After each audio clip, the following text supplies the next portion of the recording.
Pemirsa, ratusan jemaah calon haji asal Provinsi Sumatera Utara yang tergabung dalam Kloter 7 Embarkasi Medan telah diberangkatkan menuju Tanah Suci Mekah pada Senin 20 Mei. Pesawat yang membawa jemaah Kloter 7 ini berangkat melalui Bandar Udara Kuala Namu, Deli Serdang.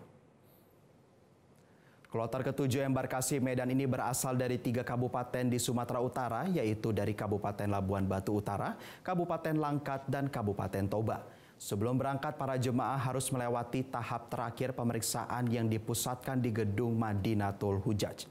Jemaah juga diperiksa lengkap menggunakan X-ray. Selama pemeriksaan yang dilakukan dari satu kloter, masih ditemukan barang-barang yang sudah dilarang di dalam koper para jemaah. Misalnya masih ada jemaah yang membawa cairan dan benda tajam seperti cutter dan gunting.